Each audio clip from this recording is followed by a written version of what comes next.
So you should see Magnite here. So Magnite got down to this 53 level actually twice. So on Wednesday and then again yesterday. And then based on that earnings that we were just talking about in sympathy with TDD, it was up like $6, up $4.66. That's like an 8% run on it. Mm-hmm. So that's decent. Yeah, in terms of, let me go back and look at that. Yeah, but we bought it in like 30 something, right? I forgot what your entry was on that. It may have been much lower. I forget, but it's definitely had a good run. So if you've been in it for a couple of weeks, you should be definitely up. Mm-hmm. In terms of this AMC, yeah, it got a bottom right here around 549 ish to 520 something. So if it can hold that. But it's just been so much speculation on that. I wouldn't be fooling with that one. I think you got better. You can put your money somewhere else, and you don't have to deal with all this volatility because ain't no telling what's going to happen with it. Because I'm just wondering so the thing is, so if you just think about it truly from a fundamental perspective, unless they get enough vaccines, in people's bodies, man, and it's effective, the movie theaters are probably not going to be packed for a while, so. I just look at it from that perspective. I think there's better places. So actually, I would sell it and I'll put my money in Magnite if I were you. It's just a better company. Right now? Even though where is Magnite at right now? 50.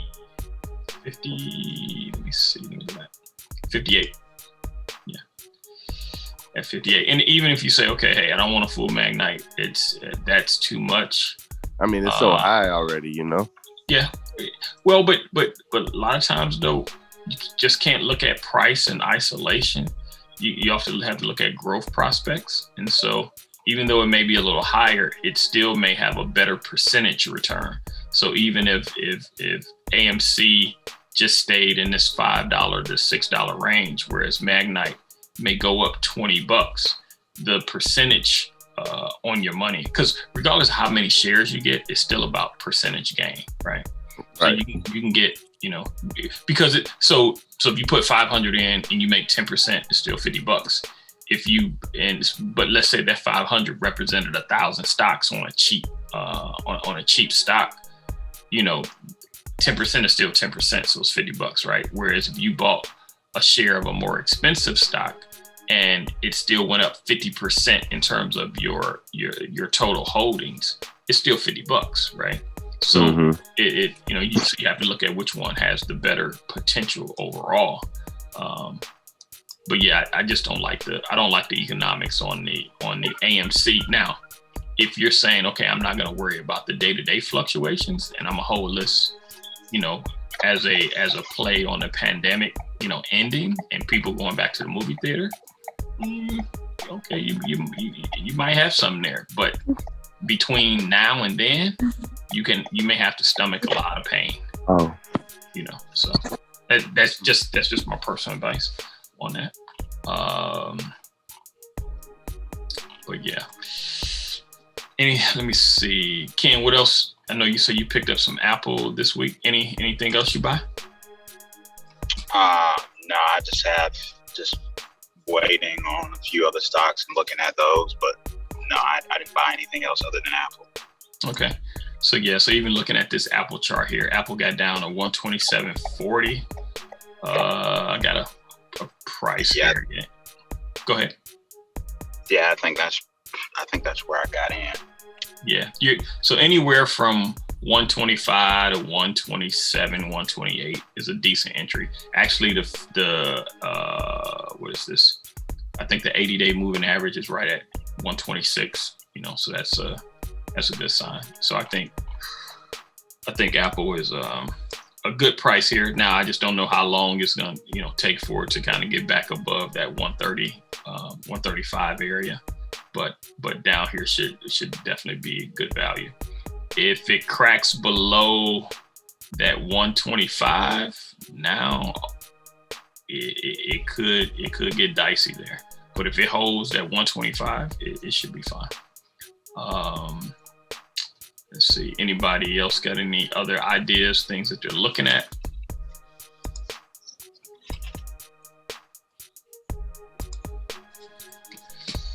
Yes, no, maybe. No. I got a few lower price stocks I can bring up and show you all. If y'all interested. And I think they represent some decent value in some respects. Let me ask you how you all been doing with doing your charting, adding stuff to your watch list and charting your stocks.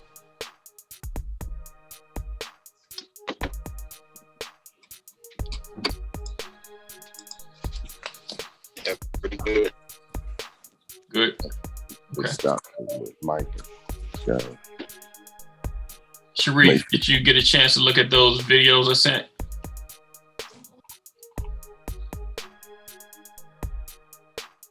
Okay, you must have stepped away. David. No, I'm driving. I was trying to get to my unmute. Okay. I don't remember receiving the videos. How did you send them to me? I thought I texted them to you or not, but let me do it right now. Yeah, I'm sure. I don't remember no videos. Yeah, I don't think I got any videos. All right, I'm gonna put them in the chat right now so y'all have them. So I got matter of fact, I'll just show y'all here. So you, I'll put them in the chat. So I know you're driving, Sharif, but I'll show YouTube. I'll show David on YouTube. Yeah. But yeah, we just go to YouTube /Michael Pear. I got a bunch of stock videos here. So I'm gonna get the let me find a playlist to the stock stuff. And I'm gonna put the link in. I'm gonna put the link in the in this deal, as well as I'll put it in the email as well, or the text. So y'all have it both ways. So take a look at some of these. So like particularly look at the support and resistance, and setting up trading view. Well, understand candlesticks, support and resistance, set up trading view. Those are three I would definitely tell you all to watch. But I'm sticking the playlists in the what this thing called Zoom right now. So just put it in there. It's the playlist. Trading view, resistance, and understanding candlesticks.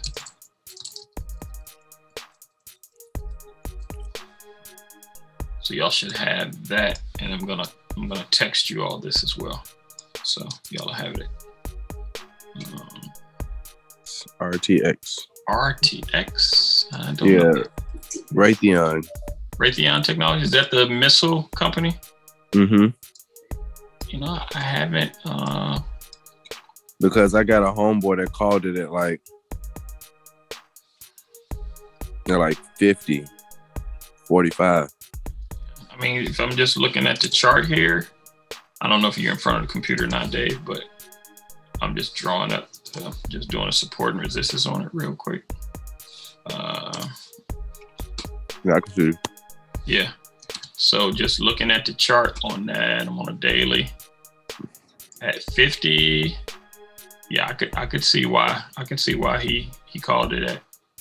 And we said 50. Yeah, I could see a 50 here. I could see like a 56 or even 52. Yeah, actually more of a 52. Yeah, 52. And then it finally broke above the 64 level. Right. And then that 64 level, which was support 1, 2, 3. Like, I can even bring it down a little bit. So it's like 63. 1, 2, 3, 4. That was actually 4 times it tried to break through that 63, 64 level, and it couldn't. and then it finally broke above it Mm-hmm. November, and then it came back down to like 64.83 and bounced off of it, and it's up 10 points, and that was just January 26th. It's down to 63 and change. Now it's up to 74. And I tell you, if it closes, if you can get a close a couple days above the 74, 72, then you should be able to run a little bit higher. So yeah, that looks decent. Now, but if it gets to that 74 and it can't hold, you would look for entry back at the 65 area. Yeah. But you see why I'm saying that? So if it can get up here and hold and close above this blue line, this is, so you got clean air up here. Whereas if it gets up there, you can run into a lot of congestion like it did here, come back down, and even this far point over here to the left and come back down, right? When you say close, does that mean like when the bell closes at the end of the day type thing? Yeah, so like if you're on a daily chart here, if you get a bar that is above this blue line, then that means it closed above that blue line if it's up above here. So like if I go in a little tighter, excuse me. Yeah, so if you get a bar that go like, so right here, let me pull a bar down so I'll show you what a close look like. So if that bar, let's say the blue bar I just pulled down, if that green is above like it is right now, if it does that at this level here, then that's an area that you want to be saying, okay, if you can get a couple closes, a couple green bars that stays above this blue line, then then you're in a new area. Yep. So let's see, a couple cheap things. This is a $36 stock. It's decent. Clean Spark. They actually got some business in Atlanta. It's one CLSK. There's a fish company, AQB, and it's actually at support right here at $8.28. So you can get in at 8.28, put a stop in at about 7.60. So you give yourself about a 60-cent stop. Excuse me, but your upside anywhere around $9. So so you're saying 60-cent downside to probably 80 cent to $1 on the upside. So that's a pretty decent risk reward. And and it's not expensive. You're talking $8.28 stock. That's decent. Got a couple lottery tickets. And, well, here's another company. This is a rare earth company. And I've been following this company for years. And they've recently broke out. And I think the YouTubers or somebody must be on it because they're getting much more volume here. But this is so like rare earths are minerals and stuff that you use to make phones, electric batteries, electronics, military equipment.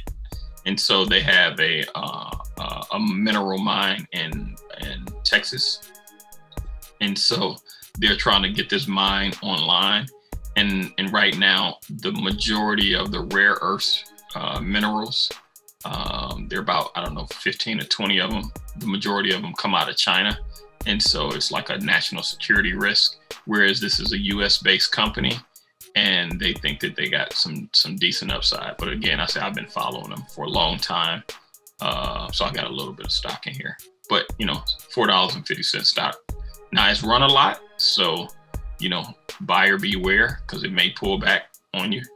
But it has some good volume. So if you look here down in this area here, you can see all this volume down here, right? So it's big volume compared to what you got to the left. You haven't seen this kind of volume.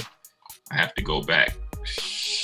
Probably I got 2 or 3 bars that was just as high as this going back to June of last year.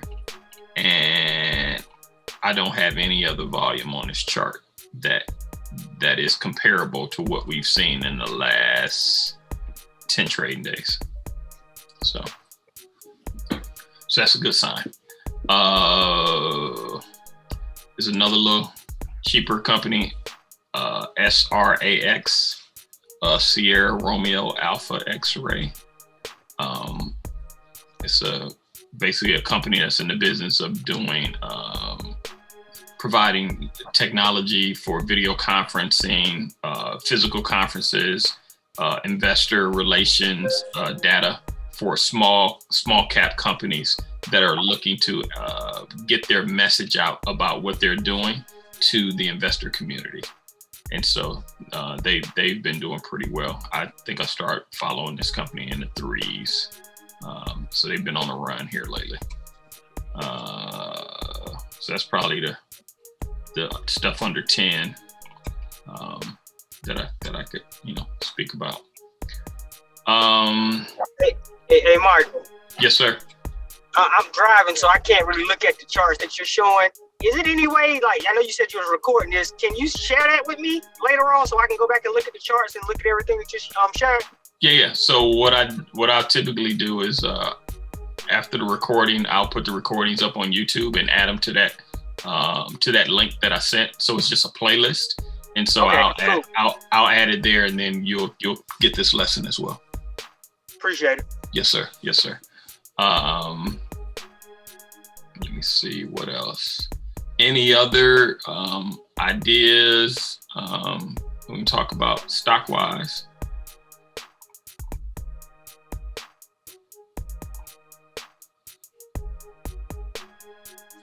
Anybody?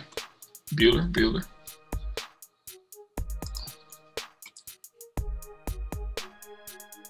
Oh, I do have a question. So there was talked to a couple guys the other day, and they were wondering if we could actually move this meeting to maybe Saturday mornings. How does that work for everybody? That's fine with me. Saturday morning to be fine. What about the rest of you? Okay. Oh, Saturday morning would be much better for me. Much better? Yes, sir. What time y'all thinking? 10, 9 or 10? 10 is good? 10 is perfect. That would be better? Think that'd work out better for you all? Yeah, that's cool. That's fine with me. Okay. So, all right, we'll try to start doing these at 10. I'm going to ask a couple other people, but I will, if I do change the time, I'll make sure that I send it out in a text to let you all know. But thanks for that feedback. What else? Now, sometimes it may fluctuate because sometimes we have other things going on Saturday mornings, so we may have to move it up and earlier in the morning, maybe a particular Saturday. But we'll try to settle on 10 as a standard time, and if it changes, I'll just hit you all in advance to let you know. But at any rate, before I change it from Friday, I definitely give you all a heads up. Let me see what else. Now, let me ask you all, how much, so just in terms of like, how much you are familiar with just basic accounting from a company standpoint? Do y'all have any knowledge, on that, or kind of familiar with, how companies make money, how they have to, what their books look like, what a financial statement is, that kind of stuff?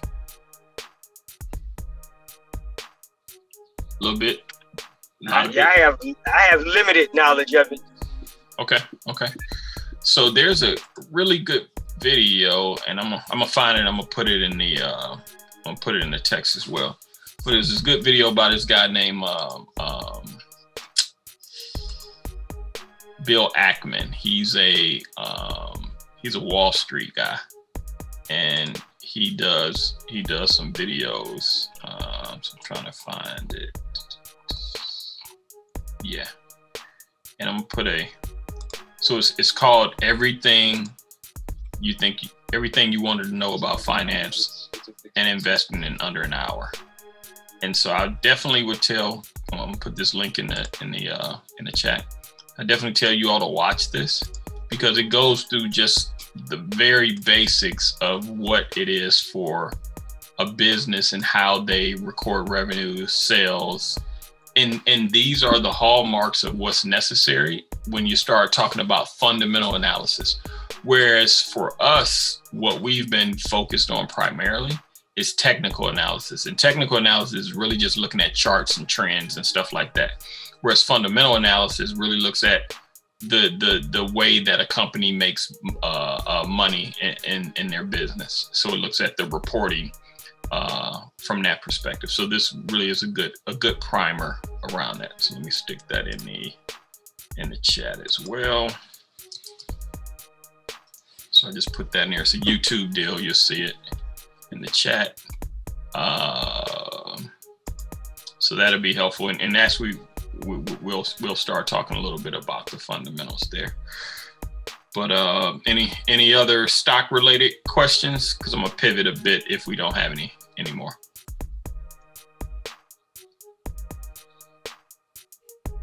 Yes, no, maybe.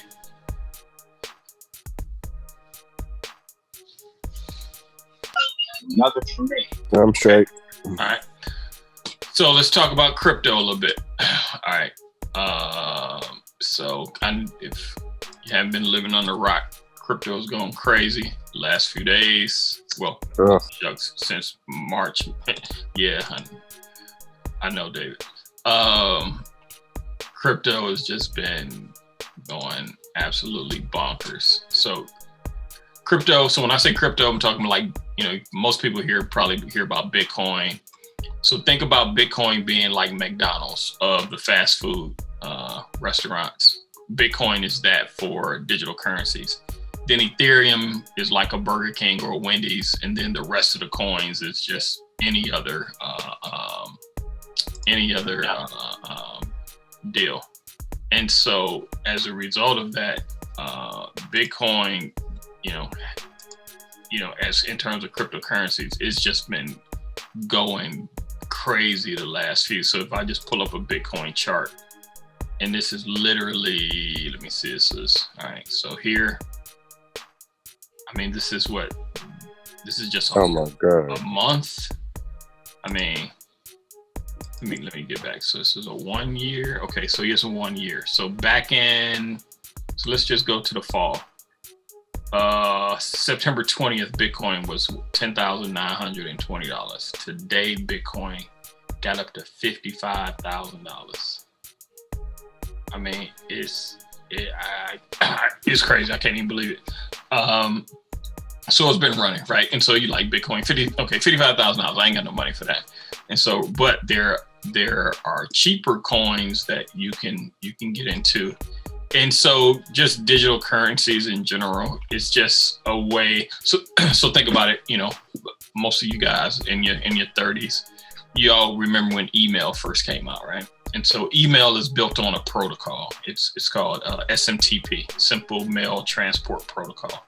And it's a specification and it's some code and it runs on computers and it basically says how you communicate by sending emails to an inbox and people can read them and delete them and all that stuff.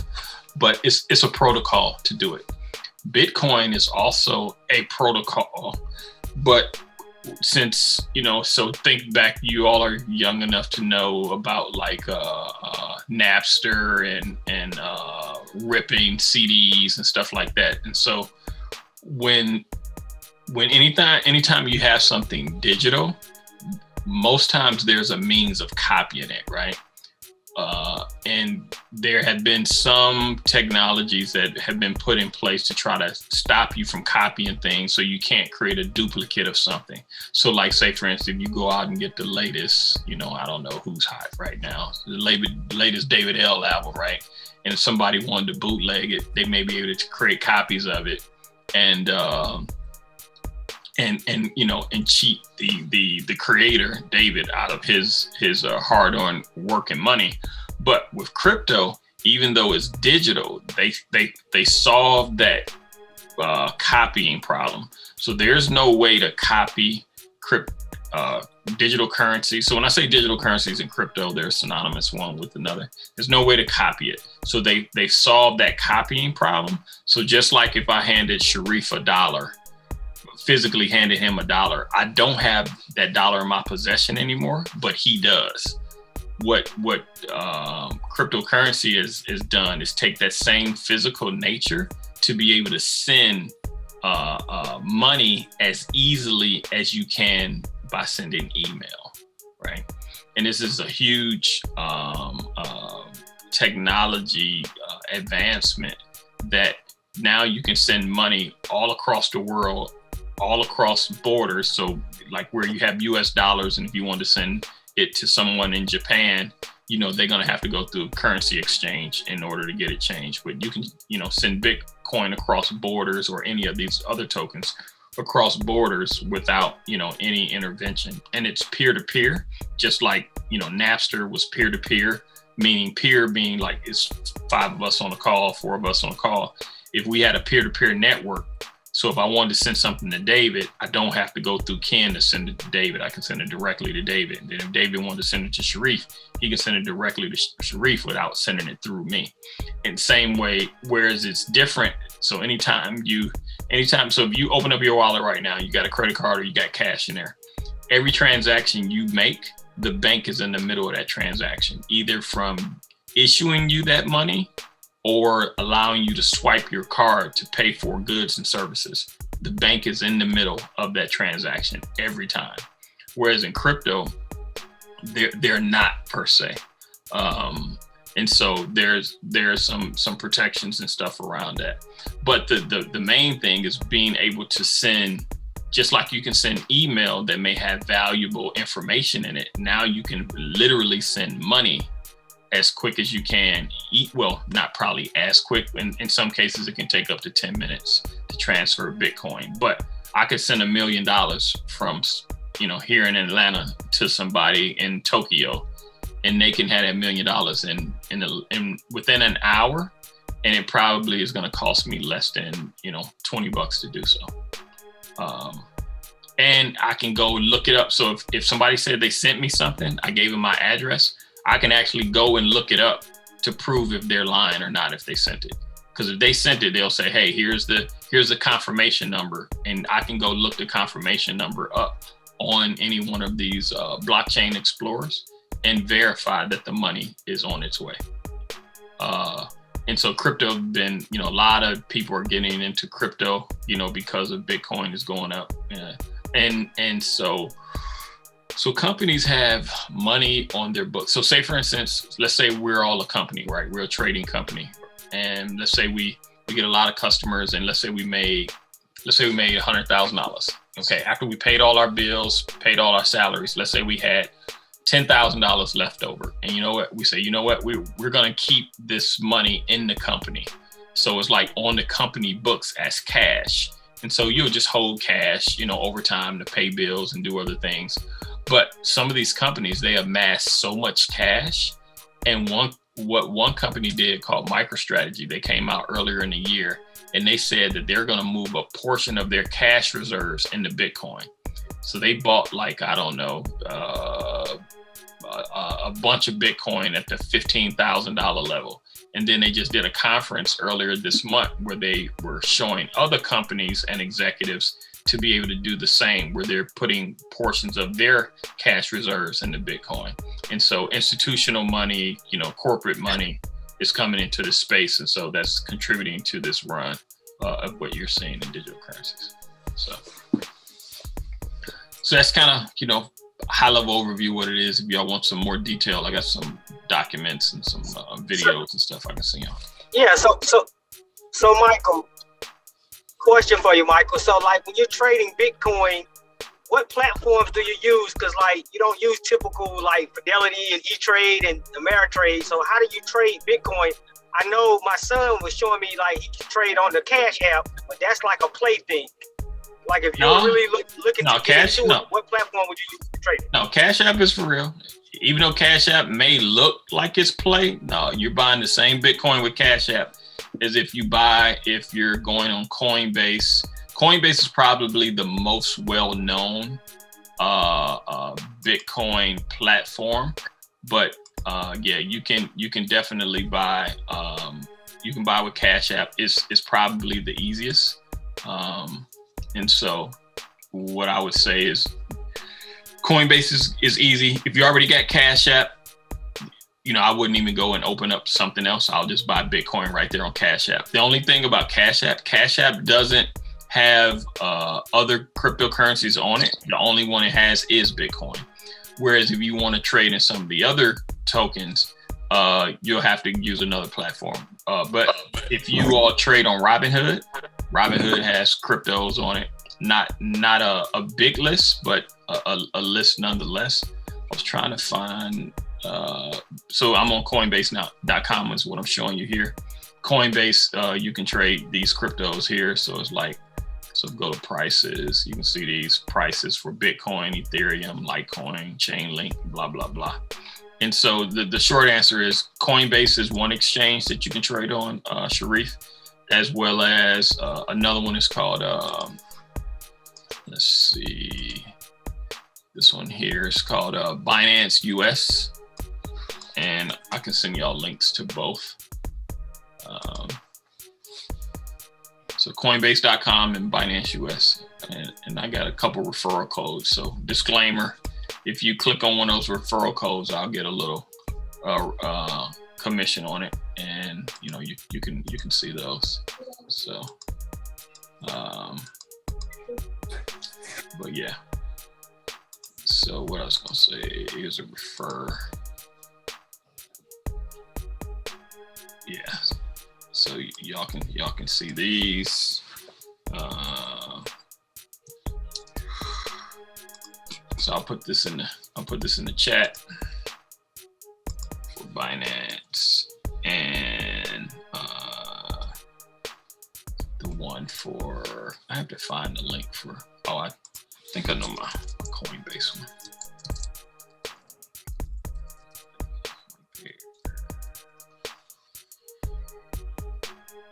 Guess not. Yeah, so all right, so obviously I don't even know what my old Coinbase joint is, but I'll find it. But yeah, so those are two platforms that you can use, Sharif. I have one more question. Yes, sir. Mm-hmm.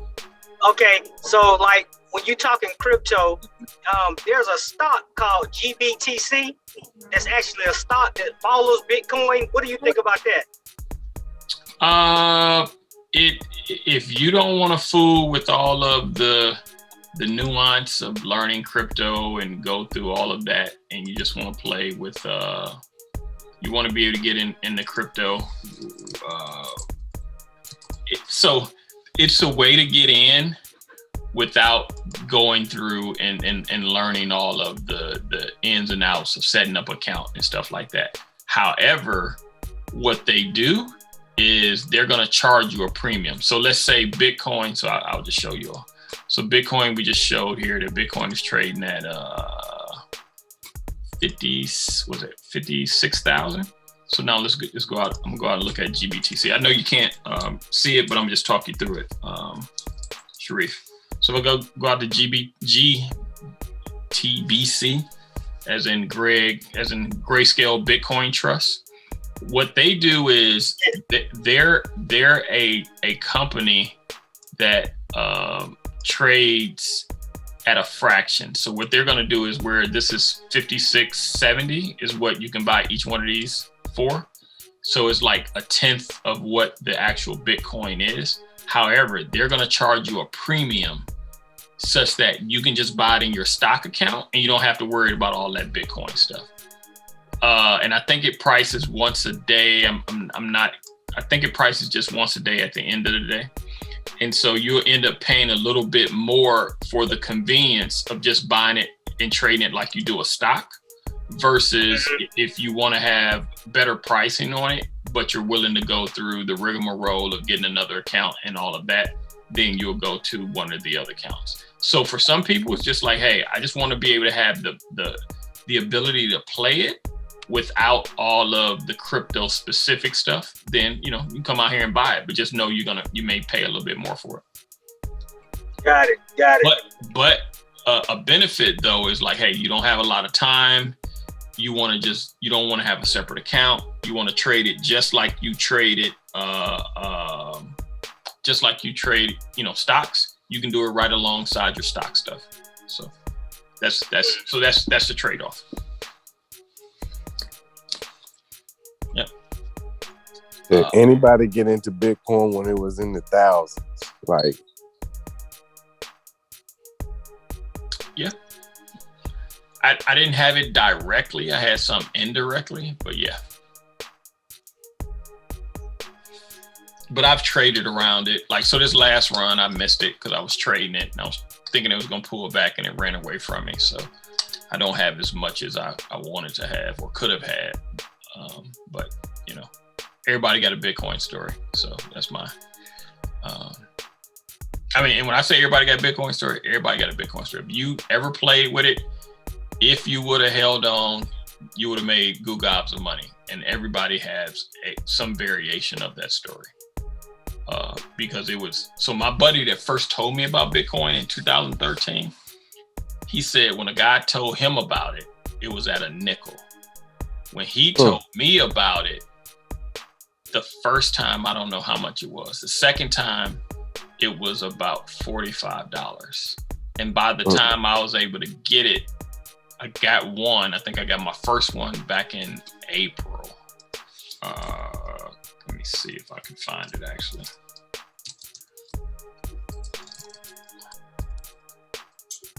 I think I got it in April of 2013. And I think it was, let me see. I think it was like $140 or $128, something like that. And let me see if I can find the article real quick. But yeah, it was crazy. Let's see, April 2015. Let's see, it's not it.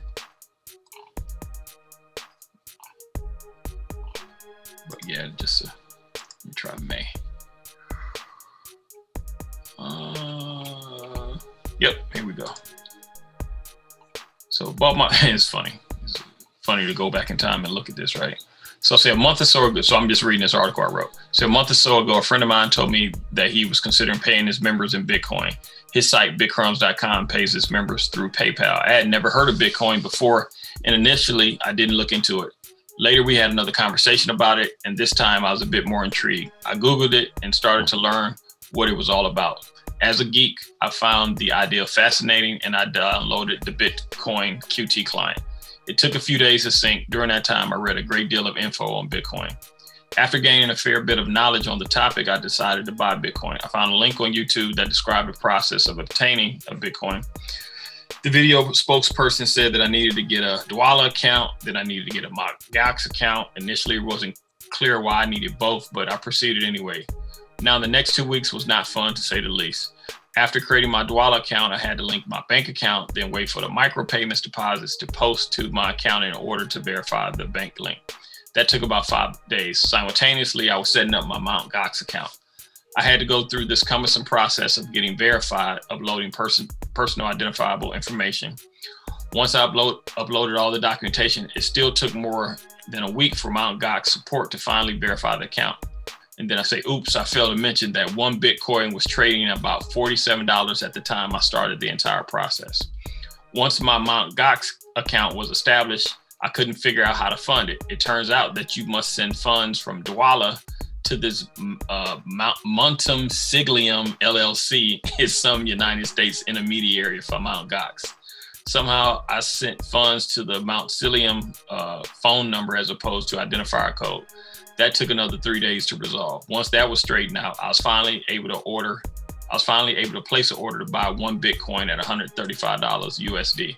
The entire process was slow and confusing, but hey, I own one Bitcoin when it was all said and done. I'm happy about that. And then later I found a much easier way to purchase a Bitcoin. Go to coinbase.com, set up an account to fund it, then make the Bitcoin purchase. You can benefit from my struggle and save yourself some time and frustration. So this was May 23rd, 2013. And so fast forward, I met a guy at a conference like that October. I never forget, he told me, he said, either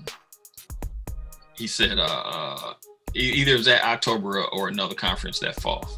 He said, buy $100 worth of Bitcoin every month and forget about it. I never forget that. And I didn't. So we'll be having a different conversation now had I done that. But everybody got a Bitcoin story, so that's mine. Do you think any of the other cryptocurrencies is low right now, going to take off into the thousands that we could be jumping on right now in 2021? I can't say that with any certainty because, you know, so much of the stuff has gone up. But if I were to be looking to start today, I would go out here and probably buy these things that are under $1. So it's 1, 2, 3, 4, 5, 6, 7, 8. It's 8 of them that are under $1. They do a variety of different things. You have to, you know, click on them to read about what they do specifically.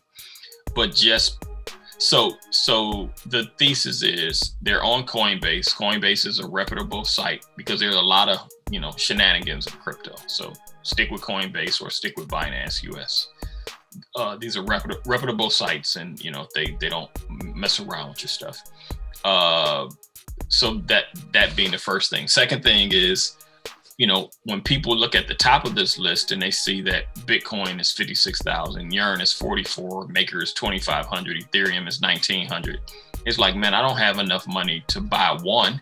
Now, anything in crypto you can buy, everything's divisible up to 8 decimal places, so you can buy fractions of it. So whatever dollar amount you want to put in, you can put that dollar amount to work. But knowing that a lot of people may not be buying at these high prices, if they just saying, hey, I want to get into this space, but I don't have a lot of money, they don't want to buy, you know, 0.0000001 Bitcoin, you know, because if it moves up $1,000, they're not going to make hardly anything because they have such a small amount.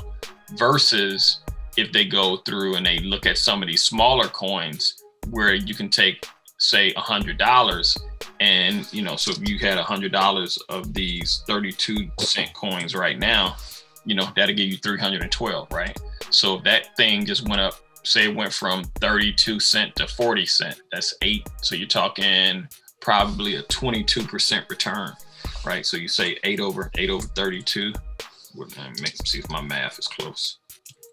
Yeah, 25% return, 8 over 32, right? So you can possibly make 20% return on that, on your money. So if you're just putting $1,000 in, you turn 1,000 into 1,200.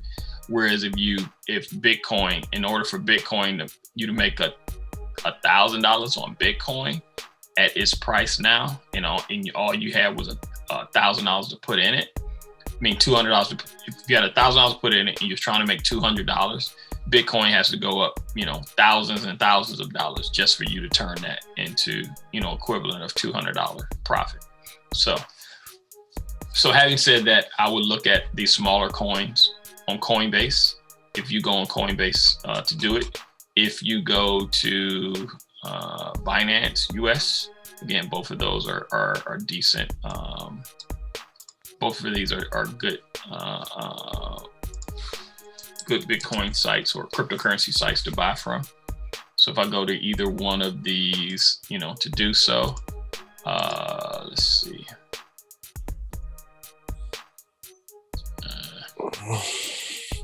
You can, let me see. They got some cheaper coins over here. I'm just trying to get to their trading section. So if I go, come on, things slow. Come on.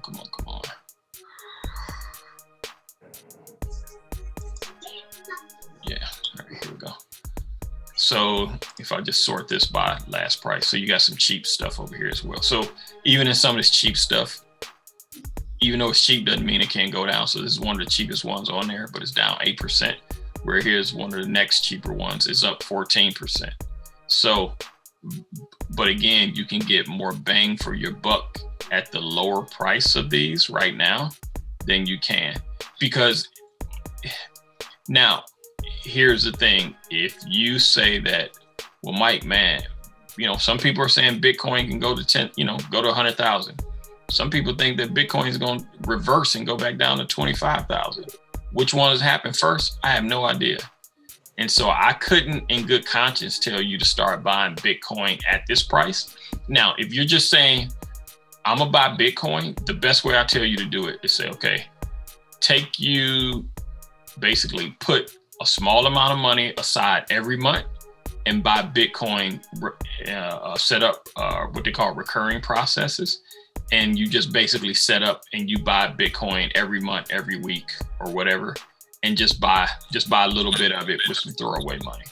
And so if you do that and you say, I'm gonna buy, $25 worth of Bitcoin, regardless of whatever the price is, because in a year's time, I want to be able to have a position in it. That would be the safest way to do it. And you can do that with Bitcoin, or you can do that with any other token on here. But if you're looking to just put some money to work now with the hopes of catching some of this euphoria, I would tell you to play in these cheaper coins to do it. Now, that's caveat emptor. You can lose all your money. So let me be very clear about that. Don't think that just because you put it in, you're gonna make a lot of money, because it can go the other way. It's just so happened the last 3 to 4 months has been ridiculous. It may continue, but it may not. And if you wake up the next day and your portfolio is in half and you put rent money in it, then you're gonna be pretty upset. So don't put any money into this stuff that you can afford to lose. So that would be my disclaimer. But if you want to build a position over time, just say, hey, I got $25 a month I can spare, $10 a month I can spare, $10 a week, or whatever your frequency or amount is, and set it up. You just take it out your checking account, and you just accumulate it over time. So that would be my advice.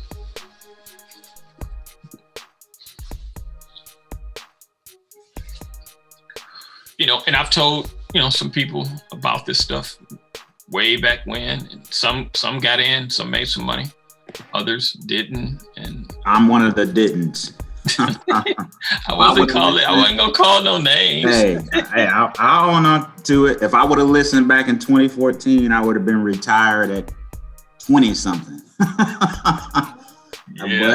I didn't listen, so.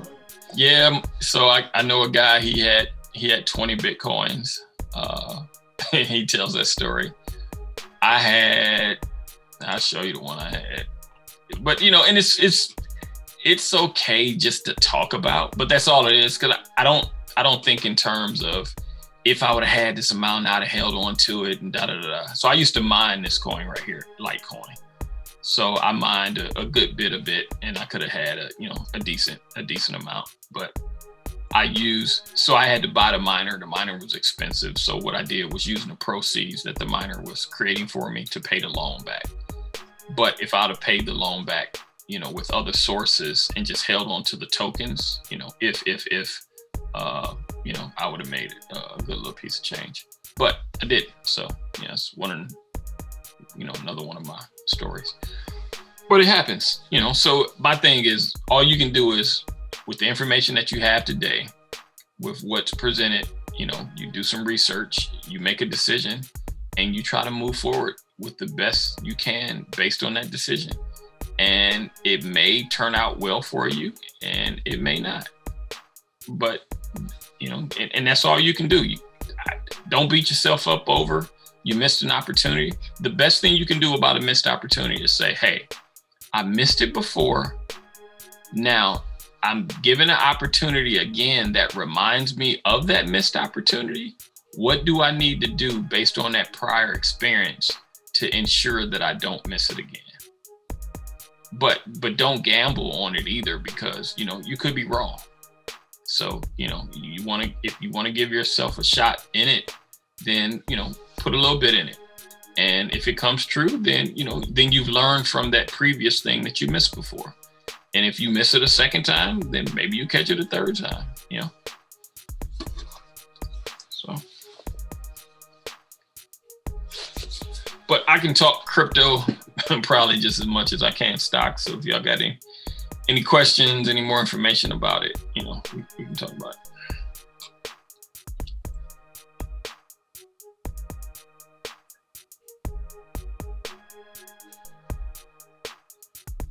So I take the silence as a no.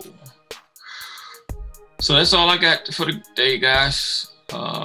Sharif, I'll try to put this video together. I'm gonna need to blur some stuff out because I didn't realize I was showing some of my numbers or whatever. So I can't put that out on the internet, but I'll try to get that squared away and get this video uploaded. I may chop it up a bit too. And so you'll have it at some point. I'll get it out there. I appreciate that. Absolutely. Absolutely. Any other questions, comments before we depart? On my end. Yeah, I think Kyle actually, Kyle might be in a DR, y'all. I think he went on a, no, not DR. I think he in Cancun. Yeah, I think he's going to Cancun this weekend, I believe. Yeah. So he's a part of a travel business, and so they fly around the globe, doing their travel thing. So I guess he'll be back next time. So hopefully he's safe and having fun. But so yeah, man. So I'll just ask this last question and finish up. How have you all doing around your investing mindset? How's that going?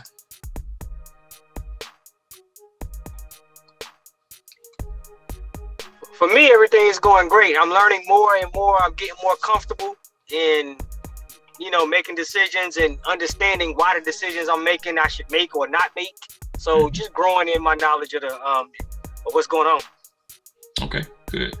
I'm gonna share a couple more videos with you all. As I found very informative, and some of it helps around mindset. Some of it is just about how things are structured. I'm gonna put one in by this brother. He talks about the difference between being a capitalist and being in the labor class. It's really good. And then another one, this one here about who controls all of our money, is mind blowing, and how money is created. These two videos right here, when you watch them, it's gonna cause an emotion in you. It would just be interesting to hear what you all think about them after you watch them. So we may cover that in the next session. So I'm just adding these videos to our thing. So y'all gonna have a lot of different crap from me to take a look at. But some of this stuff is really good in terms of just how things work, because I think we have notions around how things work versus the way that they truly do. And it's profound. Let me just say it like that. It's profound. Yep. With that said, that's all that I had, gentlemen. All right. Till next time. Yeah, I appreciate it. If y'all got any questions, like I said, I gave y'all a bunch of links and stuff in there. Take a look at. You may not be able to get through them all, but particularly go through those videos as it relates to the trading stuff for Sharif and David. The Trading View one, Support and Resistance. Definitely make some time to look through both of those, please. And if you got any questions, y'all can ping me.